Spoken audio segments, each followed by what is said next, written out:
2 दिवसापूर्वी एका शिक्षकानं फेसबुक पोस्ट करत आपलं जीवन संपवलेलं आहे। हे संपूर्ण प्रकरण जे आहे ते संपूर्ण महाराष्ट्राने बघितलेलं आहे। विना अनुदानित शाळेवरील 18 वर्ष काम केलं, मात्र पगार नसल्यामुळे संपूर्ण शिक्षकाने जे आहेत आपलं जीवन संपवलेलं आहे। माझ्यासोबत काही शिक्षक आहेत, नेमकी काय मागणी आहेत, काय प्रकरण आहे, काय सांगाल? एका शिक्षकानं काल जीवन संपवलेलं आहे, काय नेमकी व्यथा आहे आणि काय परिस्थिती? हे नागरगोजे सरांनी जे नैराश्यातून जे निर्णय घेतला, एकंदरीत शासनाने गेल्या 20 वर्षापासून सर्व कर्मचारी संस्थाचालकांना असे धारेवर धरल्यासारखं वेटिंगवर ठेवलेलं आहे। बरं, वेळोवेळी तपासण्या करून शासनानं कॅबिनेट निर्णय घेतला 8 मार्च 2019ला आणि 20% अनुदान जाहीर केलं। जाहीर केल्यानंतर आता गेले 6 वर्षे झालं आम्ही त्या अनुदानाची वाट बघतोय। 1 रुपयासुद्धा अनुदानात कसल्या पद्धतीचा संस्थेच्या कर्मचाऱ्याच्या अकाउंटवर आलेलं नाही। बरं, ही जर थोडं काही जरी प्रमाणामध्ये जर अनुदान प्राप्त झालं असतं तर निश्चितच नैराश्य राहिलं नसतं।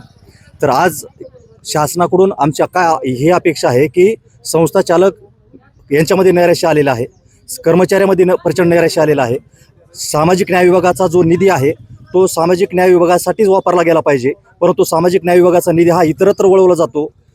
सामाजिक न्याय विभागासाठी प्रत्येक वर्षी हजारो कोटीचं बजेट असतं आणि ते जर दुसरीकडे वळवता ते लॅब्स म्हणताय, नेमकं चाललंय काय? आणि अजितदादा पवार हे बीड जिल्ह्याचे पालकमंत्री आहेत आणि ह्या जिल्ह्यामध्ये घटना आमची घडलेली आहे। मला दादांना विनंती करायची, दादा अर्थ खातं आहे तुमच्याकडे अनेक वर्षापासून ह्या जे आमचे विवंचन आहे कर्मचाऱ्यांच्या बद्दलची तुम्हाला सर्व काही माहिती आहे। माझी एक मत आहे, तुम्ही जर निर्णय घेतला नसता तर विषय वेगळा होता, परंतु 2019ला निर्णय झालेला आहे। झालेल्या निर्णयाचीच अंमलबजावणी फक्त आम्ही करा म्हणतोय आणि तुम्ही अंमलबजावणी करत नसल्याने आज ही नैराश्य प्रचंड प्रमाणामध्ये संस्थाचालकामध्ये आहे, कर्मचाऱ्यामध्ये आहे। आज पाठीमागच्या कार्यकाळामध्ये काही वेळेला आमचे संस्थाचालक आणि कर्मचारी हे नैराश्याने मनावर प्रचंड दबाव येऊन अनेक लोक आमचे हे अटॅकने मेलेले आहेत, पण त्याचा आम्ही कुठल्या पद्धतीचं गवगवा त्याच्या संदर्भात झालेला नाही, कोणी केलं नाही।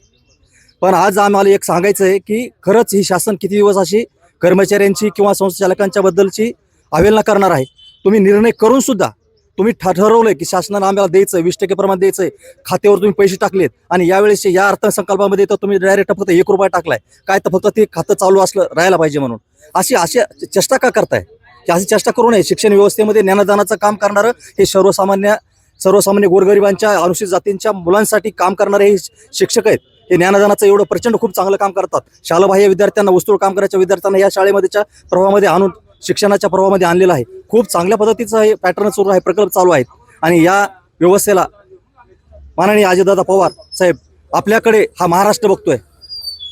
माननीय देवेंद्र भाऊ आपण मुख्यमंत्री म्हणून आपण निर्णय घेतलेला आहे आणि अजितदादा आपण अर्थ खातं आहे ना, बीडचे पालकमंत्री आहात म्हणून कळकळीची सर्व संस्थाचालक आणि कर्मचाऱ्यांच्या वतीनं विनंती तुम्हाला की आपण हे 1 रुपया जो टाकलेला आहे तो 1 रुपयाच्या ऐवजी हे जे काही आमचा हक्काचं आहे ते हक्काचं द्या, आम्हाला अधिकचं काही नकोय, एवढी अपेक्षा तुमच्याकडून या ठिकाणी करतोय।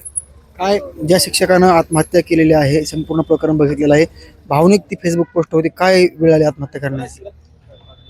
प्रथमतः नागरगोजे सरांना मी भावपूर्ण श्रद्धांजली अर्पण करतो।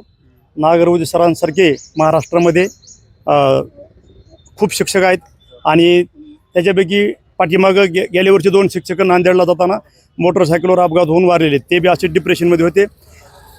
2019ला अनुदान जाहीर केलं होतं, 20% अनुदान भेटणार आहे अशी अपेक्षा होती आणि त्या अपेक्षापोटी आणखी जोमाने काम करत होते सगळे शिक्षक। 6 वर्षामध्ये कालावधी गेला आणि नंतर आता एक 10 दिवसापूर्वी मिटिंग लावली होती शासनानं आणि त्याच्यामध्ये अनुदान पडणार हे 100% गृहीत धरलं होतं सगळ्यांनीच आणि अचानक मिटिंग कॅन्सल झाली। धनंजय नागरगोजे सर त्याच्यामुळे डिप्रेशनमध्ये गेले, जास्त डिप्रेशनमध्ये गेल्यामुळे त्यांनी आत्महत्या करण्याचा निर्णय घेतला असं मला वाटतं। पोस्टमध्ये म्हटलेलं आहे की छळ केला, म्हणजे काय नेमकी हे प्रकरण काय? आता हे प्रकरण नेमकं आम्हाला सांगता येणार नाही कारण ते केस तालुक्यामधलं आहे, परंतु कदाचित मिटिंग कॅन्सल झाल्यामुळं नागरगोजे सर त्यांच्या संस्थाचालकाकडे गेले असतील, त्यांना विचारलं असेल की बा सर आता मिटिंग कॅन्सल झाली, अनुदान येत नाही, त्याला 20 वर्ष झाले, 2019ला 20% जाहीर केलेले आणि आणखी भेटतच नाही, 6 वर्ष असाच कालावधी गेलाय, मग नेमकं मी काय करायला पाहिजे?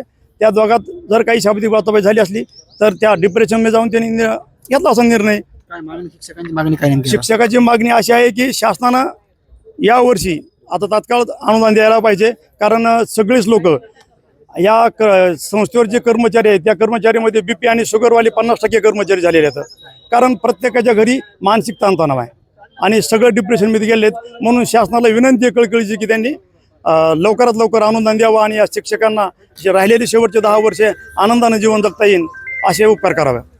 नक्कीच माझ्यासोबत आणखी दुसरे शिक्षक आहेत. काय परिस्थिती आहे तुमची?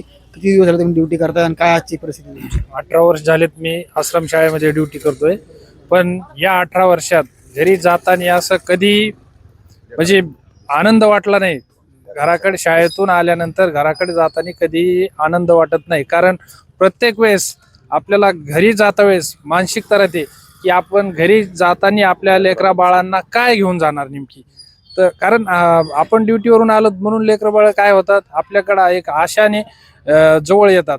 पण आपल्या खिशात आज गेल्या 18 वर्षापासून आपण हे काम करत असताना 1 रुपया कधी प्राप्ती झाली नसल्यामुळे आपली मानसिकता राहिली नाही. आता कर्मचाऱ्याची पण मानसिकता राहिली नाही आणि त्या ठिकाणी मग कर्मचारी अशा मार्ग निवडतोय. नागरगोजे सरांसारखा मार्ग निवडण्यात काही बरेचसे कर्मचारी हे व्हायला लागलेत. आता काय आज तुम्ही एक संस्थाचालक आहात, काय नेमकी भूमिका आहे? काय कारण बघू शकतो की पोस्ट बघून सगळ्याचं मन हेलावून गेलं, मात्र आज त्यांचा जीव गेलेला आहे. या संदर्भात तुमची मागणी काय असणार आहे? मागणी शासनाने जर आम्हाला 1 मे पर्यंत जर आम्हाला आमच्या हक्काचं अनुदान गेल्या 20 वर्षापासून ज्या प्रतीक्षेत आम्ही आहेत जर अनुदान दिलं नाही तर महाराष्ट्र दिनाचं औचित्य साधून आम्ही सर्व 165 आश्रमशाळा चालक व 5,000च्या आसपासचे कर्मचारी सामूहिक आत्मदहन करण्याचा निर्णय लवकरच घेणार असून शासनाकडे परवानगी मागणार आहोत.